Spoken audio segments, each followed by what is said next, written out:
Texas State Senator Roland Gutierrez is entering the Democratic primary to ultimately challenge U.S. Senator Ted Cruz. His campaign is going to focus on gun restrictions, especially after the Uvalde shooting. Here to talk about this, Democratic analyst Ed Espinoza and Matt Mackowiak, chair of the Travis County Republican Party. Ed, first of all, what do you make of this candidacy? Well, I mean, he has a lot to say, right? I mean, Texas has had something like a dozen mass shootings in the past 10 to 14 years. So I think that this is a major issue. When you look at the UT polling that has come out, gun violence is the second highest polling concern on people's minds in Texas. So that is a big issue. By the way, this is not the only issue he is running on. In his announcement today, he has also mentioned healthcare, the energy grid, corruption in our state, and a list of other issues that he has witnessed in the state Senate here in Texas. I think it'll be a competitive campaign and a spirited one with Representative Colin Allred. Matt Mackowiak, what do you make of this announcement, and is he a serious candidate? Yeah, so he's not up for re-election. He drew a 4-year term in the state Senate, so this basically makes this U.S. Senate bid a free shot for him. He doesn't have to give up his seat, doesn't have to choose which office he's going to seek. So I think this is as much about raising the issues that matter to him and raising his profile, raising his donor base for the future as probably anything else. Look, Colin Allred is a sitting member of Congress from North Texas. He played football at Baylor. Presumably he would have some strength in the DFW area. He appears to have the National Party behind him. Gutierrez would have strength in San Antonio and in South Texas. And so it seems to me that the primary may be decided in Houston, where neither of them are very well known.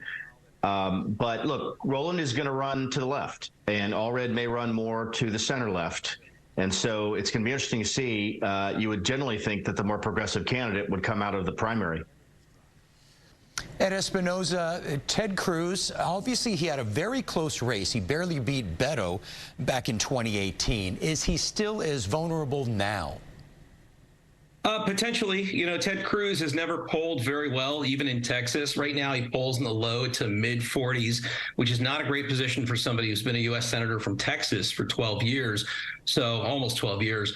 So I think that there are potential vulnerabilities. Having said that, 2024 is not like 2018. The landscape is a little different, but the candidates he faces will also be a little different. And similar to what Matt said a moment ago, questions for Roland Gutierrez and Colin Allred will be, which voters can they mobilize that can make up the gap that Democrats have had in recent elections? Roland Gutierrez can potentially mobilize more Latino voters, particularly in South Texas and San Antonio. Colin Allred might be able to mobilize more African-American voters in East Texas and North Texas. But there's nothing to say that either of them can't win crossover votes from those constituencies as well. The real question is, can they get enough to show up in the general election to make it competitive against Ted Cruz? I think they can. This is going to be a long and expensive campaign, and Ted Cruz is not very popular. Matt Mackowiak, what about Ted Cruz? How strong is he, and will these candidates present a problem for his reelection? Yeah, he's in a stronger position than he was in 2018. I mean, Beto raised more money for that Senate race than anyone who's ever run for U.S. Senate. And Cruz was coming out of having just run for president in a bruising Republican primary against Trump, where his image took a hit among some Republicans. He's repaired almost all of that image issue at this point. And he's continued to gain seniority and pass legislation that can benefit Texans.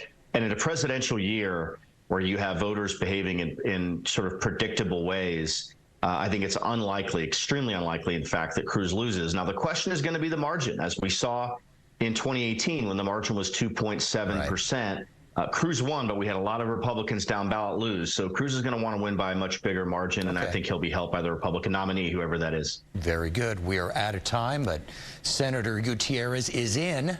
Ed, Matt, thank you both very much. Thanks.